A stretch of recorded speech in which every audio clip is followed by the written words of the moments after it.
Shinnecock Hills Golf Club in Southampton, New York is not simply a golf course.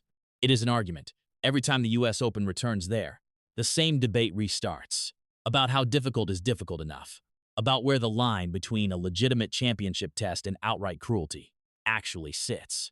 And this year, before a single ball has been struck, the chief of the USGA has already made a statement about this tournament that every player in the field should take very seriously. Combined with a player revolt over rule changes, a battle with the governing body, and the biggest Grand Slam chase in a generation, this U.S. Open is unlike anything the sport has staged in years. Here is the full story.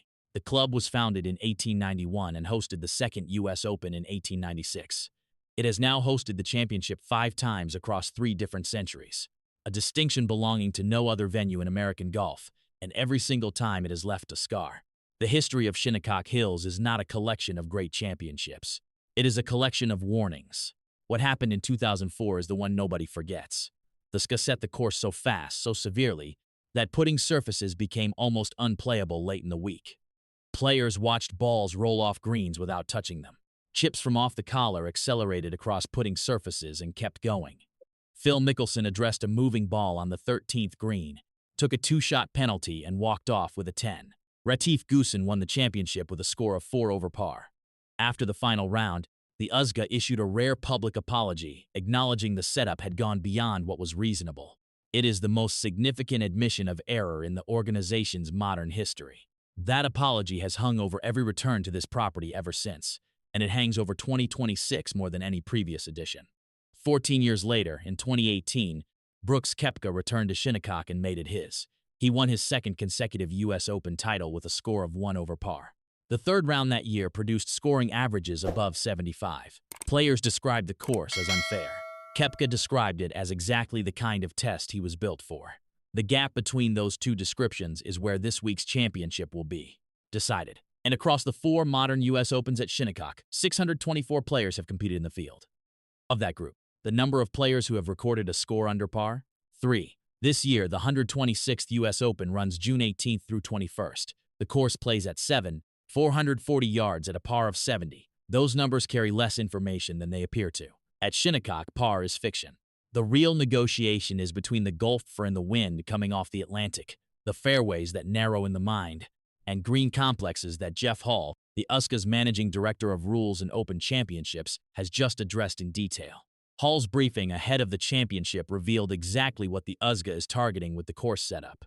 Shinnecock in 2026 will be firm and fast, as it always is, but the governing body is acutely aware of the 2004 shadow hanging over any return to this property. The announcement made clear the USGA intends to test the players at the absolute limit of what is playable without crossing into the unplayable, a distinction that sounds simple and is anything but. The fairways at Shinnecock in 2026 will average 48 yards wide, a massive expansion from the first modern U.S. Open held at the venue in 1986, and an unusually generous number for a U.S. Open held anywhere. John Bodenhamer, the USGA's golf course director, confirmed this is the widest the setup has been in 50, if not 75 years.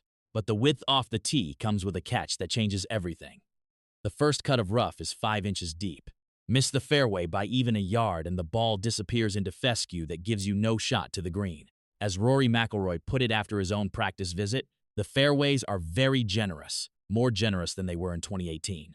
But the first cut is 5 inches long. If you miss the fairway even by a yard, you're going to. But you shouldn't.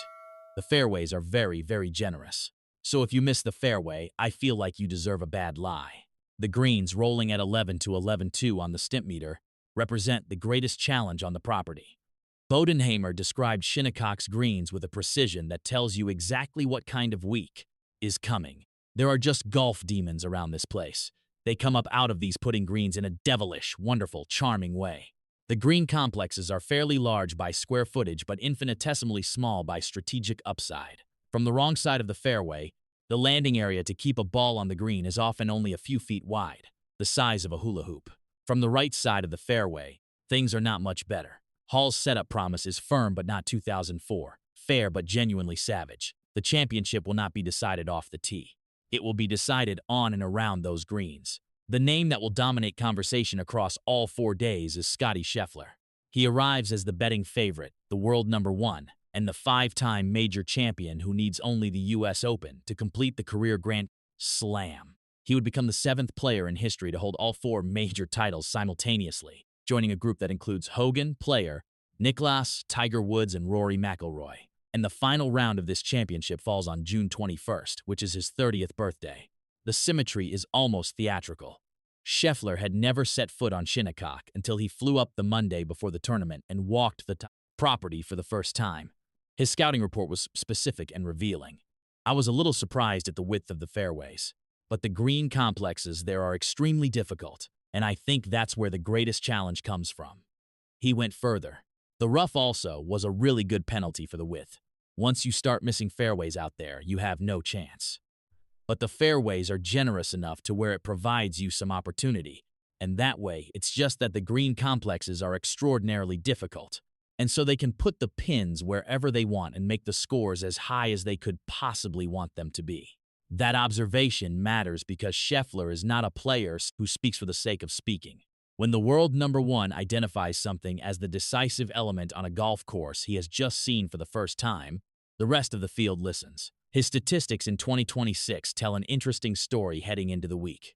For 3 straight seasons, he led the PGA Tour in strokes gained per approach, the first player in the strokes gained era to achieve that. Only Tiger Woods and Adam Scott have ever matched the levels his approach play reached in 2025, gaining more than 1.2 shots per round on the field. This season, that advantage has diminished. Through May, Scheffler is gaining 0.52 shots per round with his iron play, ranking 15th on tour, still elite, but not the levels of recent years. He has dropped to 135th in proximity to the hole, nearly 2 feet further from the pin than the tour average, down from leading the tour in 2025. However, his conservative target play approach with irons is textbook US Open strategy, and he carries 4 top 10 finishes in his last 5 US Open starts. The tension surrounding Scheffler this week goes beyond statistics.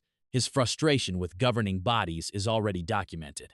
At the 2025 PGA Championship at Quail Hollow, he called the no preferred lies ruling on a waterlogged fairway frustrating, pointing out that a mud ball on a perfect drive had turned a skills competition into a lottery.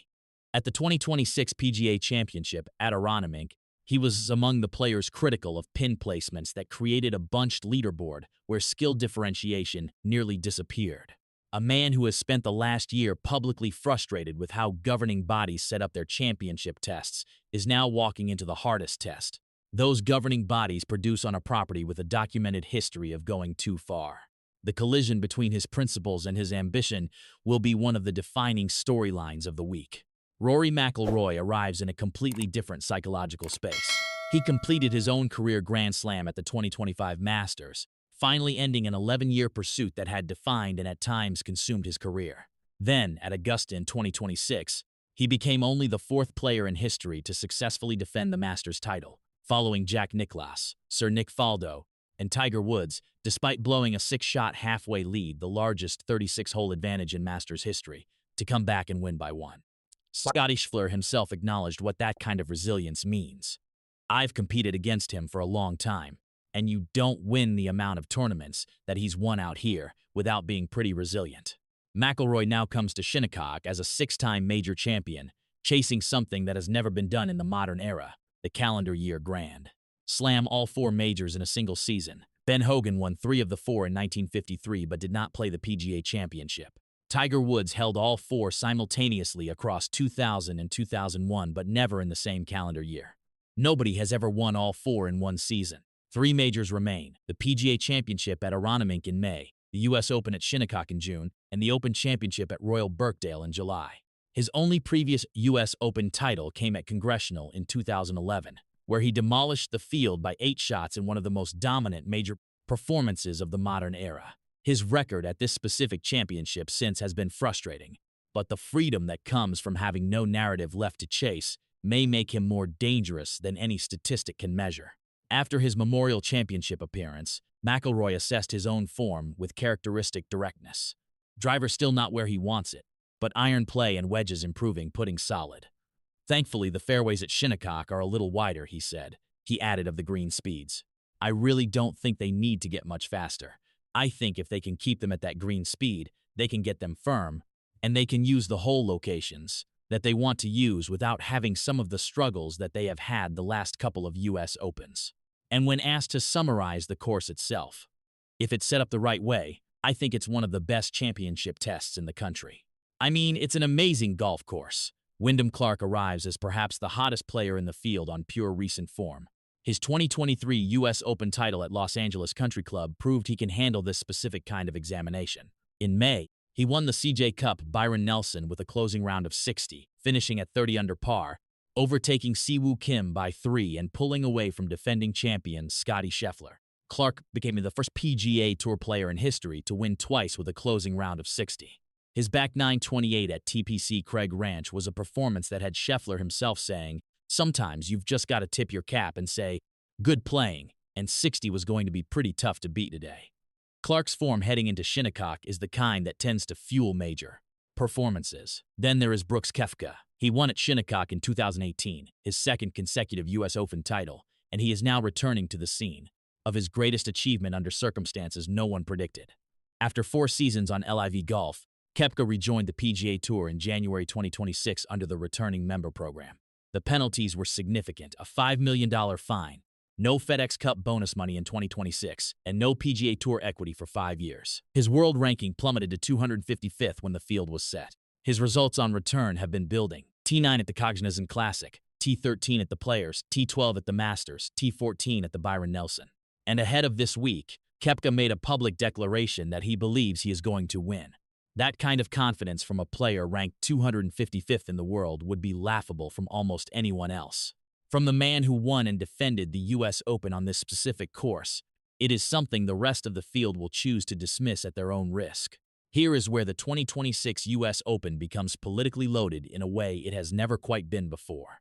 The USGA is also the governing body that designed and mandated the golf ball rollback, the rule requiring professionals to use a shorter flying ball beginning in 2028, reduce distances for the longest hitters by an average of 14 to 15 yards. That rule has divided the locker room more completely than any change in recent memory. Justin Thomas did not mince words. My reaction was disappointed and also not surprised, to be honest. I think the USGA over the years has, in my eyes, it's harsh, but made some pretty selfish decisions. They definitely, in my mind, have done a lot of things that aren't for the betterment of the game, although they claim it. Bryson DeChambeau called it the most atrocious thing that you could possibly do to the game of golf, the most unimaginative, uninspiring, game-cutting thing you could do.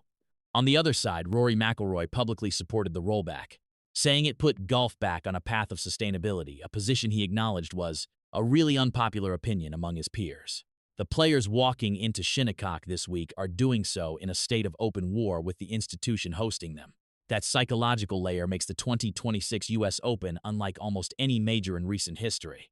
The previous winners at Shinnecock formed their own collection of stories. James Foulis in 1896, Raymond Floyd in 1986 at age 43, the oldest U.S. Open champion in history. Corey Pavin in 1995, scrambling and competing on a course built for ball strikers by refusing to behave like one. His 228-yard forward approach into the 18th that found the green prompted NBC analyst Johnny Miller to shout, "Shot of his life." Retief Goosen winning despite the chaos of 2004 by putting 11 greens in the final round. And Koepka in 2018 turning the savage setup into his personal advertisement for why he dominates major championships when conditions get unfair.